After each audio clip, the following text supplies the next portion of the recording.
Olá, tudo bem? Eu me chamo Maxwell Severo e sou professor de Química. E hoje eu vou falar um pouco sobre o átomo. O átomo está presente em tudo, em toda a matéria.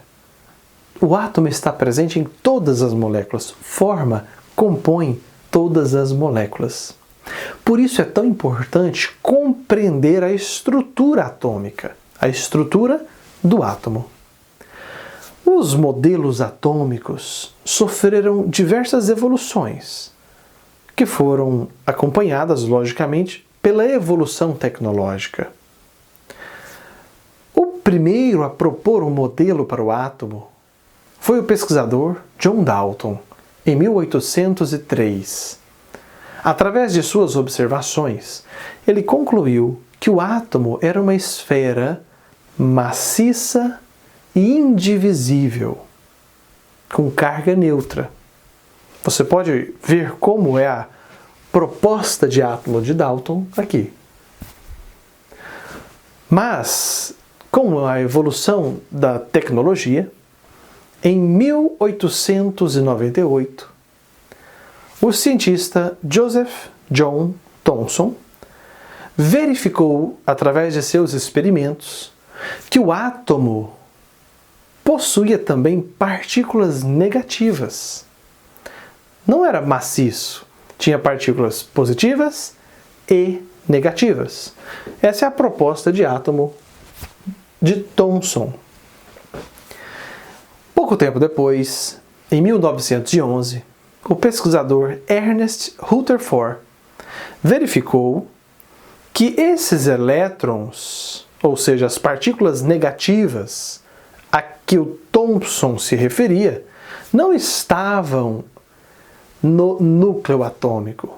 Eles ficavam ao redor do núcleo, o que ele chamou de eletrosfera. Essa é a proposta do átomo de Rutherford. Interessante, né? Ele verificou isso porque ele estava estudando radiação. Ele estava com o elemento químico radioativo, o polônio, e esse elemento químico radioativo bombardeava, emitia partículas do tipo alfa, são carregadas positivamente. Ele estava bombardeando essas partículas em uma fina lâmina de ouro. Ele esperava, já que o átomo era uma esfera maciça, que essa partícula do tipo alfa colidisse com a lâmina de ouro e retornasse. Só que ele observou que grande parte das partículas emitidas pelo polônio atravessavam a lâmina de ouro. Dessa maneira, ele pôde concluir que o átomo possui muito espaço vazio, uma vez que a grande maioria das partículas do tipo alfa atravessavam a lâmina de ouro. Então ele concluiu que o átomo possui espaços vazios. Ele concluiu através de suas observações que os elétrons não ficavam no núcleo, e sim ao redor do núcleo, na eletrosfera, e no núcleo ele tinha a carga positiva deste átomo. 2 anos depois, um outro cientista, aluno de Rutherford, que é o Bohr, verificou que esses elétrons não giravam aleatoriamente ao redor deste núcleo, mas sim em órbitas circulares já pré-definidas. A diferença entre as órbitas ou camadas é a energia de cada uma delas. Este é o modelo atômico proposto por Bohr, é o átomo de Bohr, ou o átomo de Rutherford-Bohr.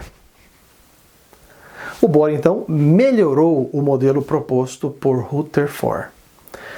Pouco tempo depois, em 1932, um outro pesquisador, chamado Chadwick, verificou a existência de nêutrons.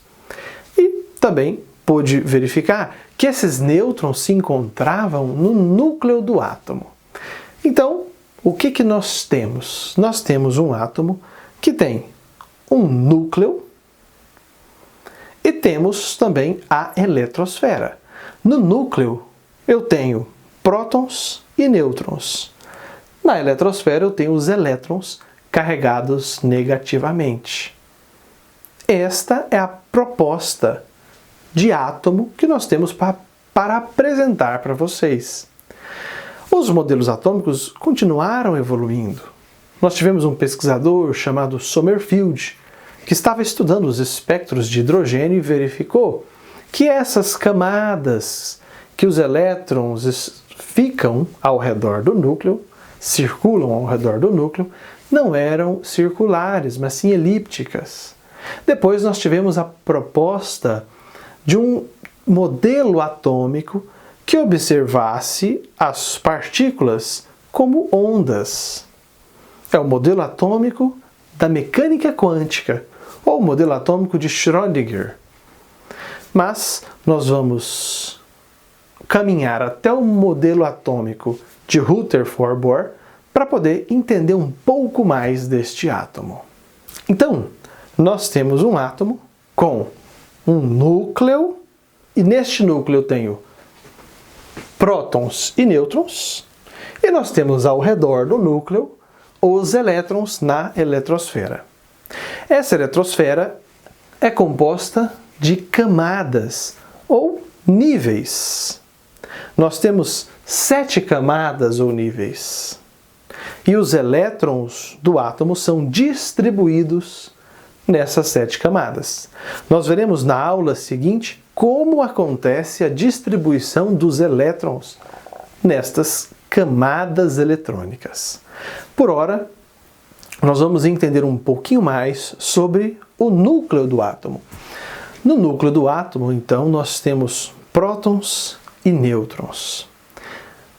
Pela experiência, os cientistas verificaram que a massa do elétron é muito pequena se comparada com a massa do núcleo, de maneira que pode-se considerar que a massa do átomo é a massa do núcleo apenas.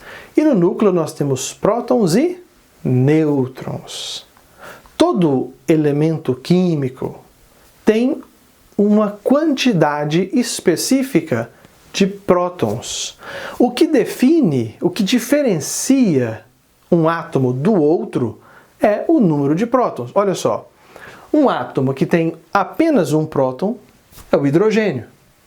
Um átomo que tem 2 prótons é o átomo de hélio. O átomo que tem 3 prótons é o átomo de lítio. O átomo que tem 4 prótons é o átomo de berílio. Então, o que diferencia um elemento químico de outro elemento químico, os elementos químicos podem ser visualizados na tabela periódica. Então, o que diferencia um elemento químico do outro é o seu número de prótons. O número de prótons também pode ser chamado de número atômico. Cada elemento químico da tabela periódica tem o seu número atômico característico. Não existem 2 elementos químicos com o mesmo número atômico, ok? Então, nós temos no átomo o número atômico, que é o mesmo do número de prótons. Por exemplo, o hidrogênio tem 1 próton, logo seu número atômico é 1. O carbono tem 6 prótons, logo seu número atômico é 6. Então nós temos número atômico, número de prótons. O número atômico é representado pela letra Z. O número de prótons representado pela letra P. Nós temos também o número de elétrons, representado pela letra E. O número de elétrons em um elemento químico neutro é igual ao número de prótons. Quando nós pegamos a tabela periódica, todos esses elementos, a princípio, são neutros. Logo, o número de elétrons é igual ao número de prótons. Então nós temos Z, número atômico, P, número de prótons, E, número de elétrons, A representa a massa do átomo. Bom, o que tem massa no meu átomo mesmo? O núcleo. E o que eu tenho no núcleo? próton e nêutron. Logo, A, que é a massa do átomo, é igual ao número de prótons mais o número de nêutrons. Logo, se o elemento químico tem 10 prótons e 10 nêutrons, qual será a massa desse elemento químico? 20. Bom, e o número de nêutrons? Como saber o número de nêutrons? Para eu saber o número de nêutrons, eu tenho que levar em consideração essa equaçãozinha que representa o número de massa. Olha, número de massa é igual a próton mais nêutron. Se eu rearranjar essa equação, eu vou ver que o número de nêutrons é igual a massa menos o número de prótons. De novo, se eu rearranjar a equação da massa, eu vou ver que o número de nêutrons é igual a massa menos o número de prótons. Olha que interessante. Na tabela periódica, é-nos dado tanto o número de prótons quanto o número de massa. Com essas duas informações, nós conseguimos prever o número de nêutrons de qualquer elemento químico, claro, tendo a tabela periódica em mãos.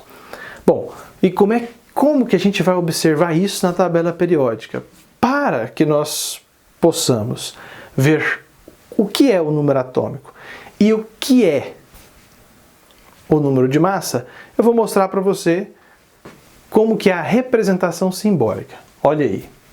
Esta é a representação de um elemento químico na tabela periódica. Nós temos na parte superior o número atômico, ou o número de prótons. Aqui no meio nós temos o símbolo do elemento químico. E embaixo é representado a massa deste elemento. Então, é muito simples. O que é que nós temos aqui? Número atômico, símbolo do elemento químico, massa do elemento químico. Você pode estar me perguntando, professor, como que eu faço para decorar o símbolo de cada elemento químico? Você não precisa se preocupar com isso por hora.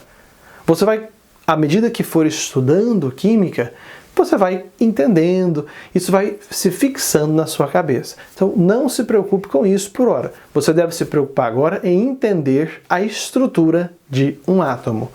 E a estrutura do átomo é assim.